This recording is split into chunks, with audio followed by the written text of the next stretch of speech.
We have to let go of some of the fear. We have to be able to look racism in the eye wherever we encounter it. If we continue to treat racism like it is a giant monster that's chasing us, we will be forever running. But running won't help when it's in our workplace, our government, our homes, and ourselves. I am so glad you are here. I'm so glad that you are willing to talk about race. I'm honored to be part of this conversation with you. So I'll light the chalice.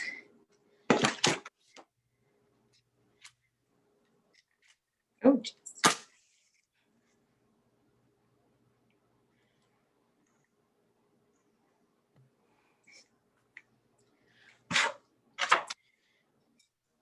Wonderful. As you heard in the prologue to So You Want to Talk About Race, Aluo really writes about the difficult truth about conversations about race, that they are increasingly necessary, but they're also extremely difficult and emotional sometimes. And so we, the task team, hope that this series will help you to navigate conversations about race at UUCA and in your other communities. We're beginning our series today by understanding our origins with the history and construct of race in the US, presented by Dr. Andrea Barra. Andrea Barra received her MA and PhD in sociology from Rutgers University. She's taught courses at multiple universities in race relations, minority groups, demography, religion, developing nations, and social science research methods. She's a lifelong UU, a new community member at UUCA, and recently relocated to Atlanta. She's currently an associate director of assessment at Emory and has a decade of professional experience in assessment and institutional effectiveness work in higher education. A few quick announcements before I pass it over to Andrea. This lecture will be followed by a Q&A. So please put any questions that come up in the chat, and I will read those to Andrea after her lecture is over. The lecture portion of the session is going to be recorded so that it can be rebroadcast on Sunday at 5 p.m. So if you know anyone who wasn't able to be here tonight, please encourage them to check it out on Sunday. And then the Q&A portion of the evening will not be recorded. So you don't have to worry about your questions being rebroadcast on Sunday. And with that, I'll turn it over to Andrea. Thank you, Andrea. Thank you, Claire. Thank you all for having me. It's really exciting for me to be here with you all tonight. As Claire said, as a sociologist, I was really interested in kind of getting into some of this work with you all. It's some stuff I have background on, and just happy that I can share some insights and perspective with you. So as a college instructor, this is going to run a little bit like a college lecture. So I hope you like PowerPoint, because that's what we're going with tonight. So I'm going to share my screen with you all, and we are going to get started.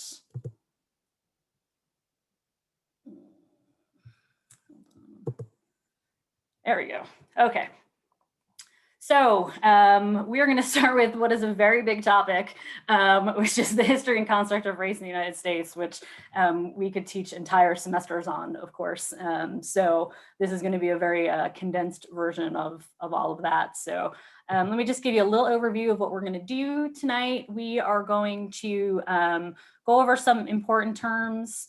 We are going to go through a couple of major historical events and milestones in the formation of race and race relations in the United States.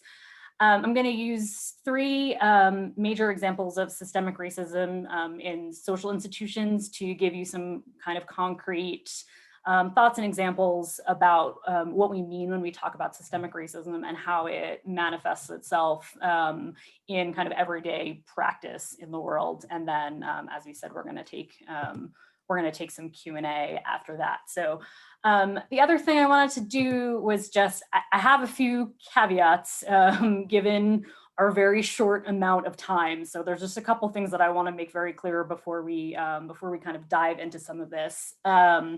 So the following will be true. One, some of the terms that I'm going to use are very contested terms amongst academics, race scholars, activists, and the way we use some of these words in everyday parlance. So for this reason, I'm not going to spend a huge amount of time laying this foundation. I know this is also something that's going to come up a little bit later in the series, so I didn't want to kind of steal that thunder. So I'm not going to spend a ton of time on that. So I'm going to mostly use terms that we sort of use familiarly, so that we're all on the same page. I'm going to assume that you've been pretty well taught in US history up to and including the Civil War. I know that most American education spends an awful lot of time in history class from the Revolutionary War to the Civil War, and then, you know, not that much time after it. So I'm going to mostly focus on things post-Civil War up until today, with the obvious understanding that slavery is the foundation of pretty much what we're talking about. And because of that, I'm going to focus nearly exclusively tonight on Black-white relations, obviously acknowledging immigration. Other groups of folks in this country are extraordinarily important in the landscape of racial relations, but just for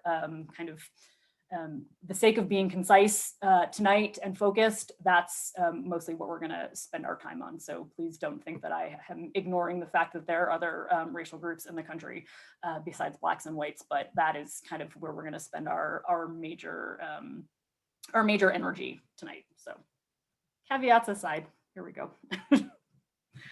and you're going to laugh at me because this is the first slide that I have for you. Race. Just to make sure we're all on the same page when I say race, and what do I mean by race? So race is sociologically a group of people who are generally considered to be physically distinct in some way, and more importantly, are generally considered by themselves and or others to be a distinct group of people. So it's not enough to just say, I am like these other people. It's a social distinction, right?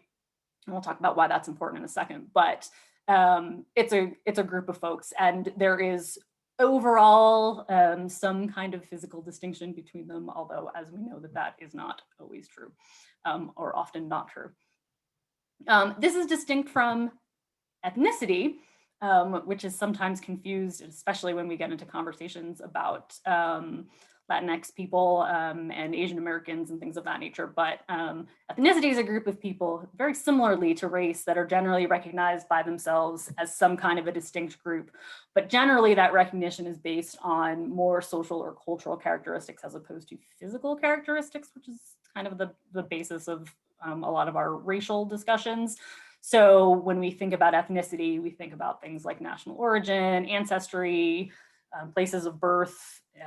There are sometimes, distinctive and visible social traits, and then some socially important physical characteristics. So oftentimes in the United States, when we talk about ethnicity, we're talking about white people's ethnicity. So are you Irish American? Are you Italian American? Are you Polish? Whatever, European derivative we tend to talk about. But again, that's the common way we talk about it. I'm not going to dwell a lot on ethnicity, but I just wanted to make sure that that was kind of out there as the distinction when we talk about it. Another major distinction that we, again, throw around often, but maybe don't always understand as well as we should, is the difference between the terms minority and majority group. We throw out the term minority an awful lot, sometimes without always knowing what we're talking about. But majority groups, it has to do with power. So majority and minority have to do with power, and they don't have to do with numbers, which is what we tend to think about when we talk about majority and minority groups. But really what it has to do with is power. So a majority group is any group that has any kind of dominance in society. So when we talk about white supremacy, when we talk about patriarchy, when we're talking about majority groups in society, are there more women than men numerically in the world? Yes, there are. Are women a majority group? No, they're not. So it has to do with power, and generally it's more than a proportionate share of this wealth, power, or social status. So it's not, there are 50% of something, and then they hold 50% of wealth and power and social status. If we think about the term the 1%, right? That's a good example of thinking about a group that has more than a proportionate share of wealth, power, and social status, but is obviously a numerical minority.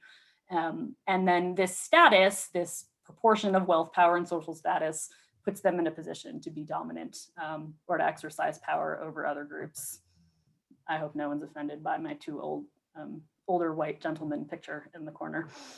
It's just an illustrative. That picture of George Bush and all the folks who surround him, George W. Bush.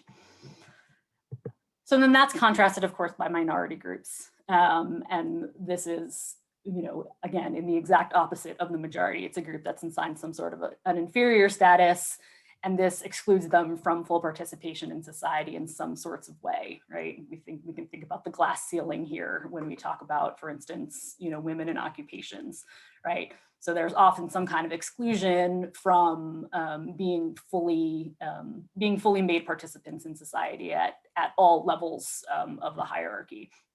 We're often talking about discrimination in this case when we talk about minorities. And as I pointed out, a group can be a numerical majority, but a social minority. So, it doesn't have to do with how many people there are in the room. I always used to joke with my students that in the classroom, I was the majority group and they were the minority group, even though they outnumbered me, 30-1. That's because I had the status and the power and they did not. They often did not like that comparison, but it was an apt one.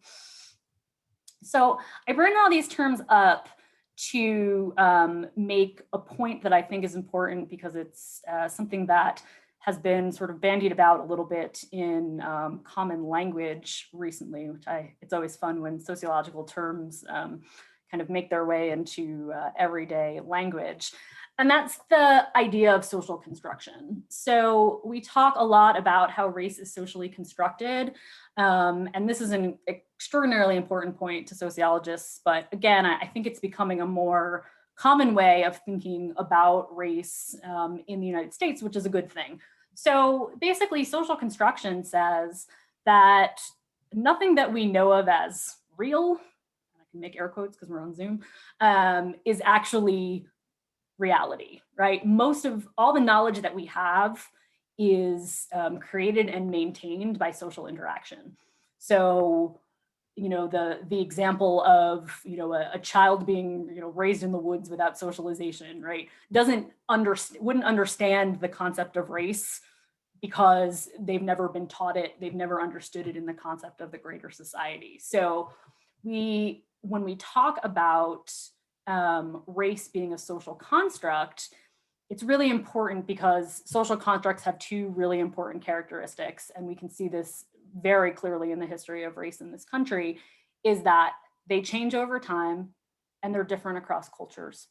So that's hugely important, right? So when we think about things historically in the country, such as the one drop rule, which is kind of the greatest example of social construction of race, right? The idea that one drop of Black blood made someone Black, as opposed to, different characteristics. Now we think of folks who are mixed race and biracial and all of these categories that have grown and changed over time in our understanding of what race is, right? They've changed over time. And the way that race is understood and defined is different across cultures. You go to places like Brazil, for instance, where they have an extraordinarily gradiated understanding of race and racial interactions. So race is not a thing that objectively exists, right? It's a thing that we understand because we're a society and we're social creatures, and we create and maintain that knowledge through our interactions with each other and through our interactions with institutions. And a great way to think about this, and the reason why I brought up ethnicity before to make this point clear, is if you look at the US Census, this is my favorite example to give. If you look at the census, race and ethnicity mean very specific things, right? So if you remember from filling out your census this year, which hopefully everybody did, you have about 20 different options under the race category. under the ethnicity category of one question: are you Hispanic or are you not Hispanic? That is the way we define ethnicity in this country. Institutionally, the only ethnicity that matters is, are you Hispanic or are you not Hispanic, right? So our common understanding of ethnicity as opposed to race, right, is muddled by our institutional understanding of those things, right? So a lot of the things that we understand as ethnicities in common understanding are considered races by the census, right? So, and that's changed over time. If you look at the census from the beginning of the census till today, the categories of what you could possibly be in terms of your race and ethnicity have changed dramatically. Not only the words we use for them, but the ways in which we actually understand them. So something that can change that much is not immutable. It's not essential. It's not biological. It's something that we understand as a construction, and it's something that we as a society teach and reinforce over and over again, both on a personal and on an institutional level. So that's the kind of theoretical basis from which we're going here. So racism has to possibly be the most contested of all of the terms actually that I'm going to use today, because the way that sociologists use the term racism and the way that commonly in everyday language, you and I and the media and everyone we know use the term racism is very, very different. So I'm going to try to break that down as easily as possible so as not to be super confusing. But generally, when we talk about racism, we're talking about any attitude, belief, behavior, or most importantly, and that's why it's in italics, institutional arrangement that favors one ethnic group, race or ethnic group over another. And the cartoon underneath, right? It's getting that easy to spot over the last 4 years, but it's generally not usually that easy to spot. And this is the way we sort of commonly use this term, right? When we say someone or something is racist, we're generally saying somebody has a belief that one racial group is better than or less than another one, right? But really, when we say that, what we mean is prejudice. So we're really talking about prejudice when we talk about individual attitudes and beliefs. And that's the way we commonly use that. So if we say X group of people are whatever, right, that's generally attitudinal prejudice. And that's on an individual level, that's what we tend to, mean by saying somebody's a racist, is that we mean that they have some sort of attitudinal prejudice that looks at other groups of people and says they're this or they're that. Again, prejudices can also be positive.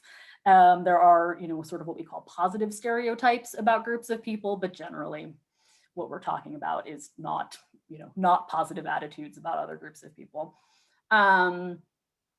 There's ideological racism, which is sort of the kind of core meaning of what we think of as racism, which is the thought that some races are biologically, intellectually, or culturally inferior to others. And this is the sort of belief set that's used to justify discrimination, domination, and other behaviors, right? So because somebody can be attitudinally prejudiced and not act on that, right? So you can have prejudiced thoughts in your brain and never actually do anything with them. It doesn't make it less good or bad or anything between, but when you start to get into behavior, right, which is the discrimination that's built upon prejudice and ideological racism.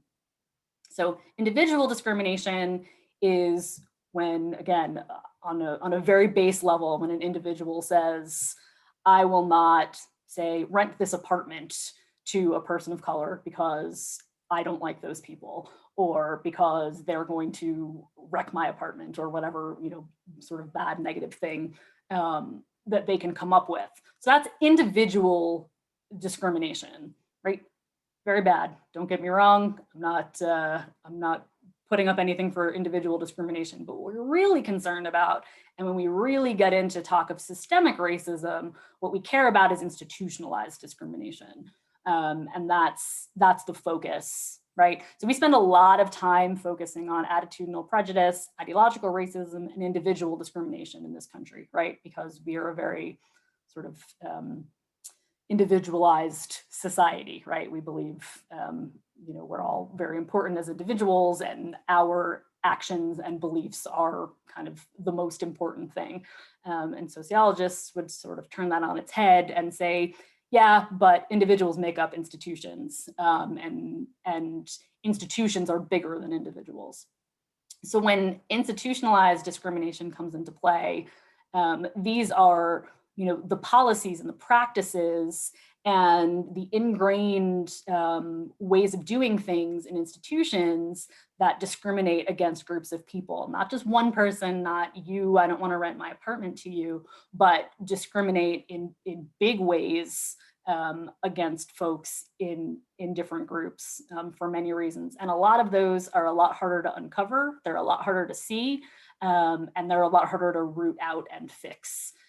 So we spend a lot of time sort of trying to change minds and hearts, which is very important.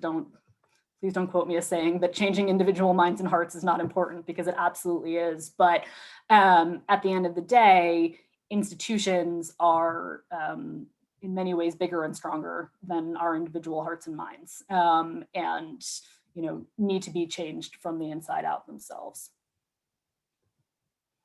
The last one I'm going to kind of throw at you just real quick is the idea of critical race theory. So this has come up a lot again recently. It's been, I've heard this sort of bandied about on Twitter as of late.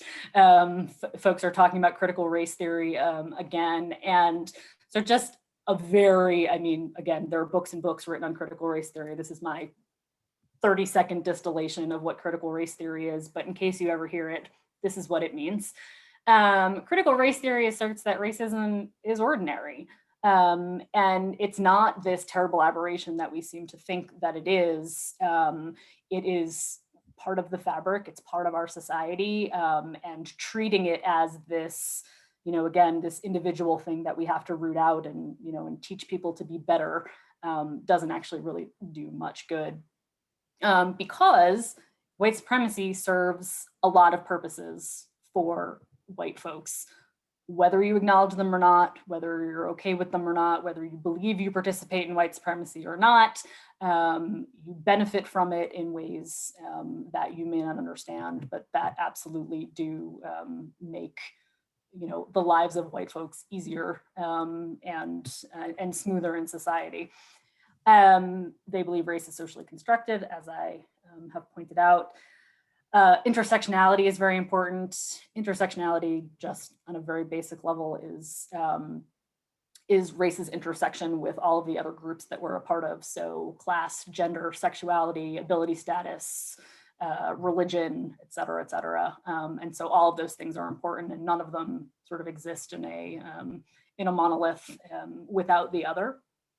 And most importantly, critical race theory says that in order to really understand anything about race, you actually have to listen to the voices of people of color, and that their authentic voices and experiences are how we are the only true ways to really understand race and racial thinking. So that's critical race theory. I was taught a trick a long time ago, because I tend to talk really fast. I'm from New Jersey, that you should stop and take a drink every once in a while and give people a second to absorb what you've said. So I'll pause for a second. Before I move on to our next section, which is going to be some major events in Black-white relations from post-Civil War to today. As I said at the outset, again, I think we're all relatively well-versed. If you went through American education system, you're pretty well-versed on the beginnings of our country and slavery and the Civil War. So I'm not going to spend a lot of time going over that. Obviously, slavery is the foundation of all race relations between Blacks and whites in this country. There's not much we can do to get around that. So I'm going to kind of move forward from there and give us some more kind of contemporary understanding and examples, because we tend to have this view of history that is the Civil War ended slavery, the Civil Rights Movement ended discrimination, and everything's great, and kind of we don't look at anything in between all of those things. So let's look at some of those things. So of course we start with Reconstruction, right post the Civil War, and I'm not a historian, so I'm not going to go too deep into this, but obviously we know that Reconstruction was not exactly it was an experiment, and possibly a failed experiment, in terms of doing anything really good for race relations in the country, right? So we had a lot of, competing North and South, laws that were being put into place. The Black codes were being put into place in the South. The North was trying to intervene and not doing a very good job of it. And there's, the sort of the rise of the Black political class in the South, when we start to see lots and lots of Blacks being elected to positions in state houses and elected to Congress and things that was a very short period of time, but built a lot of resentment in the South and in the North as well. So I don't take my position as a displaced Northerner. I often have to teach, when I was teaching up North, I would often have to tell my students to not be proud of themselves because they were from the North, because we have just as bad of a history in the North as the South does. So just as a caveat, but then symbolically, we have the 40 acres and a mule, which you all know also from history class, right? Which was never technically a law, but it was part of Sherman's field orders during the war, and freed slaves were all going to have 40 acres and a mule, and this was never enforced, and it really is seen as kind of this big symbolic failure of Reconstruction, right? So all of the kind of promise of the end of the war and what was going to happen to freed slaves just didn't happen. And then on the positive side, we have the 13th, 14th, and 15th Amendments, which abolished slavery, established citizenship, equal protection, equal representation, and then the 15th Amendment, which protects the right to vote, which has been a topic of much conversation over our last 2 years, 4 years, and all of our election cycles most recently, right? The protection of the right to vote, and what does that mean in theory as opposed to in practice. So we see the passage of these amendments, which obviously is the beginning of the end of what we call de jure segregation or de jure discrimination, right? In law, discrimination in law, as opposed to in practice. So those are good things, but as we know, the promise of them didn't extend to the reality of them in the ways that one was hoping for. We then get our next really big setback, which is the Supreme Court case Plessy v. Ferguson in 1896, which is famously known for the separate but equal doctrine. So basically, this is the case that says segregation is constitutional. It's cool. We're fine with it. And basically because they said, well, really the 14th Amendment doesn't actually apply to the private sector. It only applies to the government.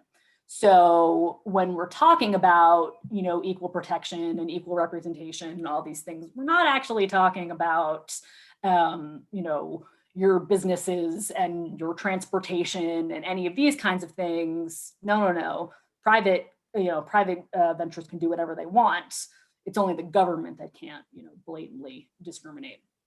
All right, and so I like this quote just because it's really important in terms of the in terms of the consistency and the legacy of segregation that happens afterwards, but is that we consider the underlying fallacy of the plaintiff's argument to consist in the assumption that the enforced separation of the two races stamps the colored race with a badge of inferiority. If this be so, it is not by reason of anything found in the act, but solely because the colored race chooses to put that construction upon it. So if you think that separation is bad, that's basically just in your brain, and that there's nothing inherently inferior about the separation of races, and again, separate but equal. So that has long-lasting consequences, obviously down the line into the 1900s. Into our good friend Jim Crow segregation. So there are a lot of factors that went into, sort of post Plessy v. Ferguson, the implementation and the support for Jim Crow. As I said, there were a lot of Blacks who were gaining political power at that point in time, and so there was, a huge effort by lower class whites to, to sort of derail that political power, and for white elites to, use Blacks as scapegoats to, to also derail any lower class whites from thinking that they were going to, do anything politically.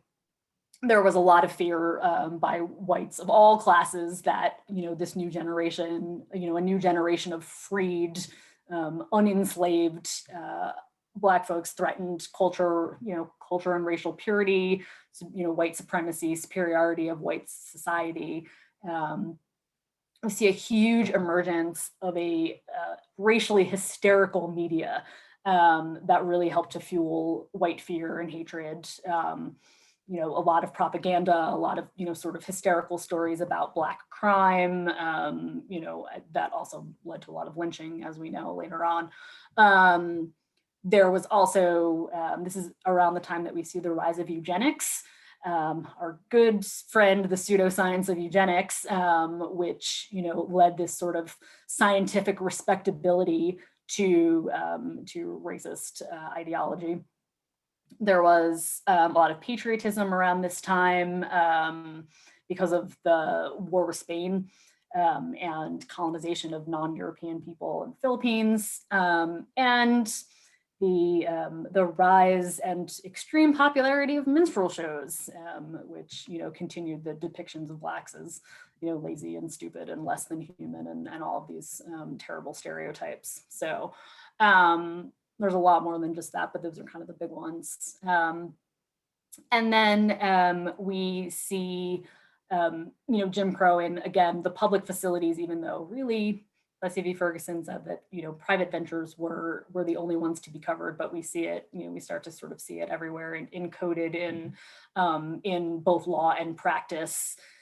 In public facilities, transportation, and lodging, restaurants, all of those, again, the sort of common sights and pictures we know from Jim Crow segregation, and then of course the issues with voting and voter suppression that we see as part of segregation as well.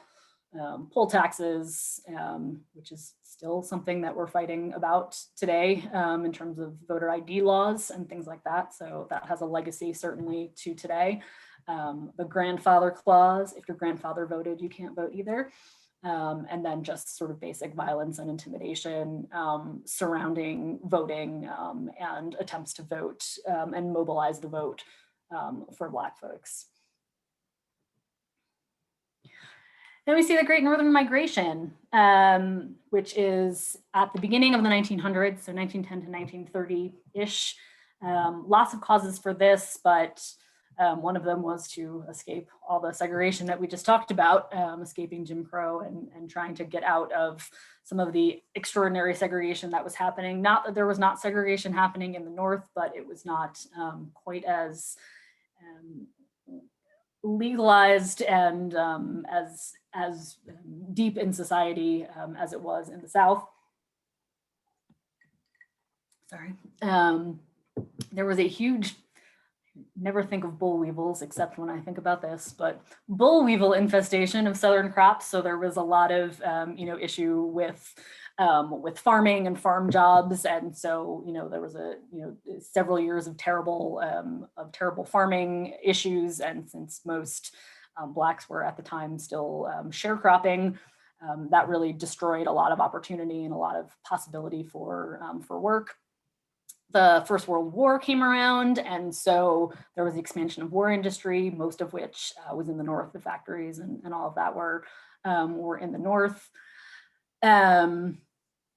There were immigration acts also surrounding World War I and in the 1920s, which limited a lot of European immigrants, right? We saw the huge Southern and Eastern European immigration at the end of the 1800s, beginning of the 1900s. And so, government was trying to limit that. And so there was a big need for workers up north in a lot of these industries. So you see that. And there was also a big flood in 1927, which also affected agriculture and farming.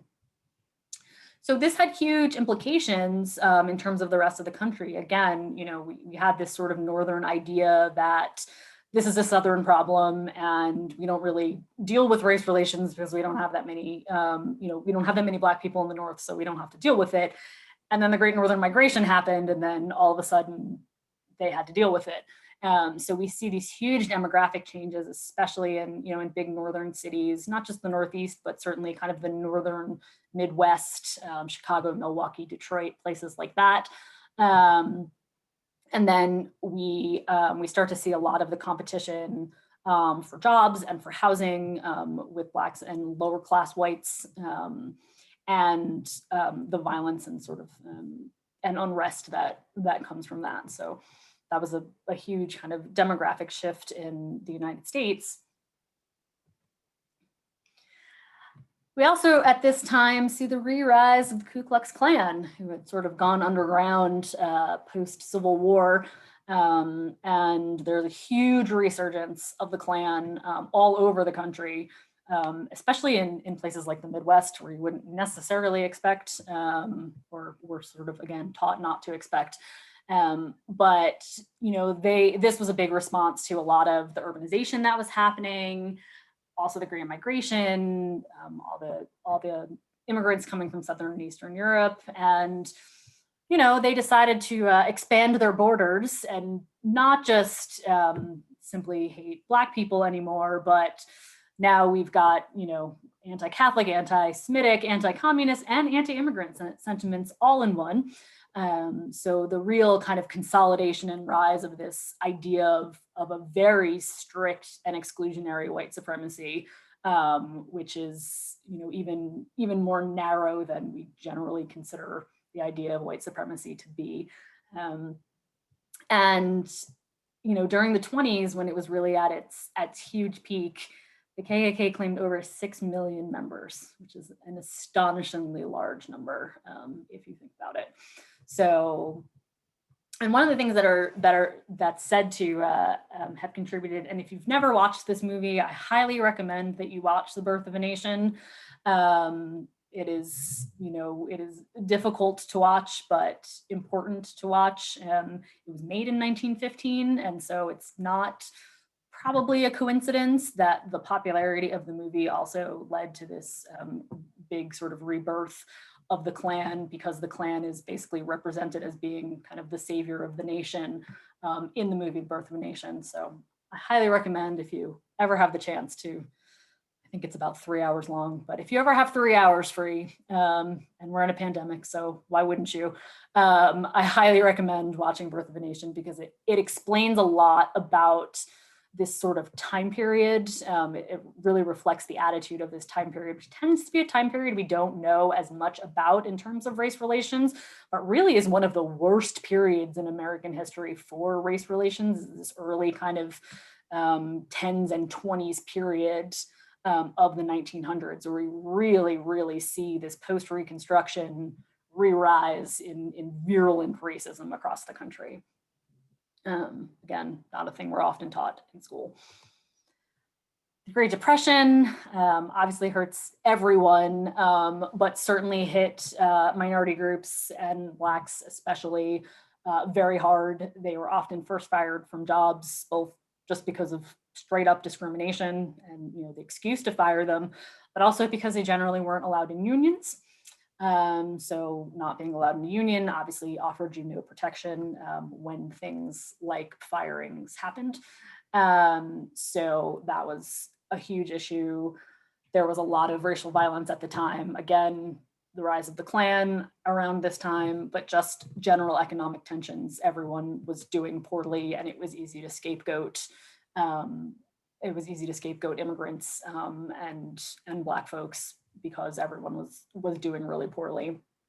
And from a structural point of view, a lot of New Deal programs, which were sort of saviors of the rest of the nation, didn't apply to a lot of minorities or weren't enforced by the state or federal government. So the example I always like to give that I think a lot of people don't know about is the creation of Social Security, which is the sort of, everybody's, saving grace of welfare programs that kind of as a nation we all agree is even people who are against welfare all agree that Social Security is great. But when it was first begun, it excluded farm workers and domestic workers. And who were the people who were farm workers and domestic workers? So even the programs that were put into place to ostensibly help lots of people still specifically excluded lots of people. Make sure I'm good on time. Okay. A couple of things. So we get actually sort of post-World War II up to the Civil Rights Movement. Again, I'm not going to go too deep into this, but there was kind of a lot of conditions that contributed to getting to the Civil Rights Movement, right? So what was the sort of the decade and a half between the end of World War II and the beginning of the Civil Rights Movement in the ways that we understand it, right? So a lot of change in urbanization, a lot of economic expansion, right? The sort of post World War II boom economically really helped to increase resources and lessen economic competition between groups, which was a good thing. There's a huge rise in mass communications, of course, the advent of television, the huge use of radio that was still happening, which really brought a lot of awareness and helped people to connect with one another in ways that they hadn't before. And also the sort of visualization of segregation and brutality to folks who didn't see it in their everyday lives. So the TV bringing the news to people who had never seen that before and who had never seen what it looked like to sort of live in Jim Crow segregation or to see police brutality or things of that nature. So that really changed a lot of minds. We see a lot of rising education levels across the board, but especially within minority racial groups. And that helped to develop leaders and to involve more white folks in the movements. There was a lot of international changes going on at that time, and a lot of sort of focus on the United States from all international corners, which, we like to save face in the world. And so there was a lot of embarrassment surrounding the ways that we treated our own people at a time in the world where, for instance, lots of formerly colonized countries were becoming independent. And so there were sort of successful examples of movements by people of color all over the world that could be emulated. And there were more favorable political conditions within the country itself. So we had a Supreme Court that had the willingness to strike down segregationist policies, Brown versus Board, which we'll talk about in a little bit, and a Congress that actually responded to protest and enacted legislations that improved conditions. I'm not even gonna, we know the civil rights movement, I told you I'm not gonna go into that too much either. So I just want two more quick things. Affirmative action. I'm not gonna talk too much about this because there are a lot of debates over whether or not this is a failed policy, but basically affirmative action is the sort of one time where we have tried a very systemic institutionalized response to discrimination that wasn't a law, that wasn't just a law, or it wasn't just a sort of re-education of people. So it wasn't, actual policies that tried to actively redress discrimination, to make efforts not to discriminate, to correct past deficiencies, and the idea that civil rights alone is not really sufficient to remedy discrimination, that there has to be active work done to to preference folks who traditionally have not had opportunities. And again, it's a legacy of both successes and failures. They're still having these fights. There's a case going in the Supreme Court right now about race in higher education. So affirmative action, the jury is still out, as it were, as to the success of affirmative action programs and whether or not we will see any as we continue going forward. And then just really quick, a couple of other events sort of from then to now. Extreme deindustrialization, right? The loss of factory jobs and a lot of good kind of middle class income for people of color, and suburbanization, which has left people of color in inner cities while white folks fled out to the suburbs. The war on drugs in the 80s and 90s, the welfare reforms of the 90s, 9/11 and the Patriot Act, and then the 2008 recession are all kind of other historical moments that I assume we all know a little bit more about. So these are all also historical events that have had a lot to do with race and institutional racism. Ooh, I'm flying through. All right. So let me give you a couple of concrete examples. And I'm happy to make these slides available to anybody who wants them, because I know I'm going through this information really quickly. Sorry, this was a lot to do in 1 hour. So again, you can email me and I'm happy to send these to you if you want them. So a couple of examples in some major social institutions, ones I like to use with folks. So housing segregation is kind of the one at the base of a lot of other institutional issues. So I like to use it as an example. We have a huge issue with housing segregation in this country. And we look at this by the segregation index, which is a scale that says what percentage of the population would have to move in order for neighborhoods or census tracts to be completely integrated. And so for cities with a population of, this is as of 2010, the 2010 census, cities with a population of 500,000 plus, average segregation is 55. So that means 55% of people in any city would have to move somewhere else in order for there to be complete integration. So that's over half, that's a lot. Atlanta's at 59% as of 2010, so about average. Milwaukee, which is number one, is 81.5. 81.5% of folks in Milwaukee would have to move to another neighborhood in order for it to be completely integrated as a city. And what is really interesting, and what I always told my students when I taught in New Jersey, was if you look at the list of cities on the housing segregation, I would always make them guess. And they would always guess cities in the South. They would be like, it's Atlanta, it's, and they were always wrong, because the top 22 cities in segregation are in the Northeast and in the Midwest. So Milwaukee, Chicago, Detroit, Boston, New York, those are all the most segregated cities in the country. It's not in the South, contrary to popular belief.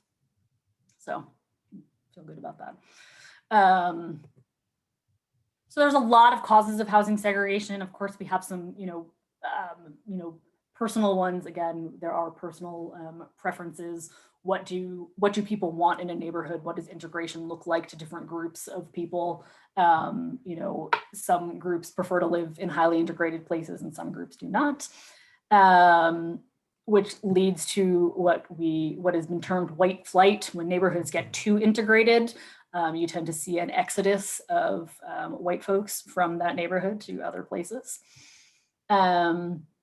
There's a lot of individual discrimination, either people who won't sell their houses to other people, or if the first non-white family moves into the neighborhood, they tend to face a lot of individual prejudice and individual discrimination, which obviously makes you less likely to want to move into a neighborhood like that. There are economic factors, although generally in studies that are done, when you kind of account for all economic factors, it's a much smaller variance than people would think. So it's not about how much money people have. People at the same economic level still choose to segregate. So it's not about how much houses cost or any of that. although there is a lot of issue with intergenerational wealth.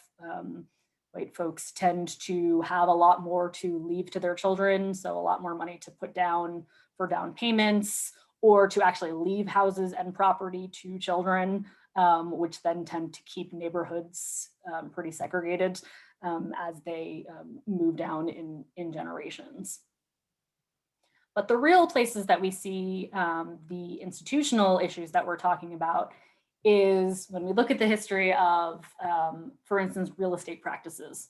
So real estate has a really shameful history of being and promoting segregation in housing. So these are the four big ones, or restrictive covenants that people used to write into, and basically they restricted selling or renting of a house to minorities. So it was written into to town practices. There were places that were called sundown towns, which we still hear about a little bit. Places where Blacks were legally restricted from being present at night. You obviously can't live in a place where you're not allowed to be at night. So that precludes you from living there. Steering, which absolutely still happens today. Don't let anyone tell you that it doesn't still happen today, but it's basically a real estate practice of only showing houses or rentals in certain places to certain groups of people. So you would like to live in this neighborhood, wouldn't you, right? There are people like you who live in this neighborhood. And so the internet has helped that a little bit, but there's still a lot of steering that goes on. And then blockbusting, which doesn't tend to happen as much anymore, but still does in some cases. But it's basically the attempt to scare white people into selling their houses, right? So the first or second or third, minority family moves into the neighborhood, and real estate agents would do things like, well, your property values are going to go down if you sell now. You can avoid your property values going down when all of these minorities move into your neighborhood. And that was often a practice. I'm sure it still happens, just more subtle than it used to. There's also a lot of discrimination in lending. We saw this a lot in 2008. This came up a lot when the housing bubble burst, and we saw a lot of the issues with subprime and predatory lending, which tends to target lower class folks, tend to be people of color. So there's a lot of, obviously personal lending practice. And again, a lot of this sounds like it's very intentional. Some of this is very implicit bias based. So it's not that necessarily that all, lenders are terrible racist people. There's a lot of, unconscious bias that we don't understand or we don't really deal with ourselves. And it tends to lead us to, to behaviors that disadvantage certain people. So, the amount of help or information given to clients tends to be very different based on who they are, based on the perception that the lender has of, somebody's creditworthiness or any of those kinds of things. Redlining was an issue for a very long time. Basically, the idea that you wouldn't make any loans or refis or improvements or anything in particular neighborhoods because they were bad bets, basically, in terms of whether you're going to get whether the loan company was going to get their money back. And we see that in conjunction with that, there's a lot of places where having insurance in minority neighborhoods is exceptionally high. So the rates are very high, which makes it a lot harder to, to get a good policy or to get a policy with, with decent coverage. So housing segregation leads to school segregation, as we know, since most of us go to school where we live. We all know that in 1954, there's Brown versus Board, which was the end of legal segregation in schooling. But the fact is that most children go to school where their own race is the majority. So most schooling that happens in this country is still highly, highly segregated, especially in cities, especially for minority children in cities. I used to do school visits in the South Bronx, and I would walk through town and everybody would say, oh, you must be a teacher, because those were literally the only white folks that they would see were people who were teachers in the school. And there were no white children in the school at all. And so, we think about segregation like, oh, whites are trying to keep folks out, but it's segregated everywhere, and on every level. And so we've turned away really from school desegregation as an important issue, right? We had, busing in the 70s, and that was, the first attempt to really desegregate, and that didn't go super well for a long time. And so, it's sort of become less of a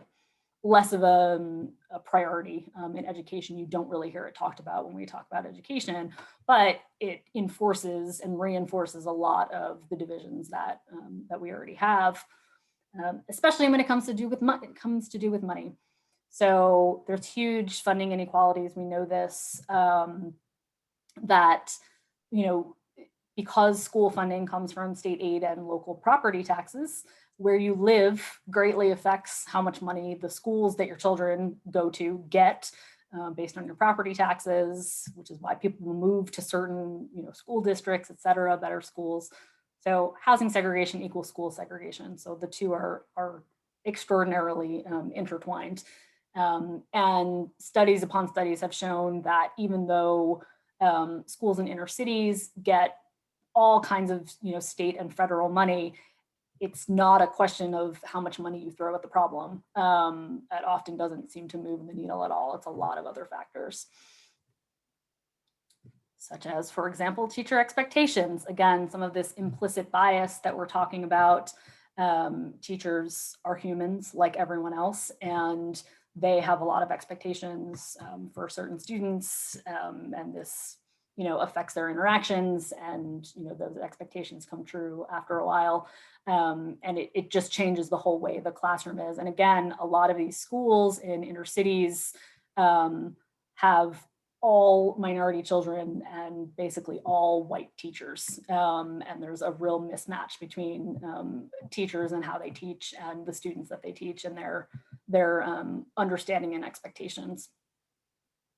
We also have the issue of tracking, which happens in schools, which is the result of the rise of intelligence testing, and IQs and all of that good stuff. And we see this idea of tracking, and the smart kids go here and the struggling kids go here, and the placing of students in, for instance, special education. Students of color are much more likely to get put into lower tracks and special education courses, or in high school to be put into vocational tracks as opposed to college preparation tracks, for the expectation that they will or won't go to college.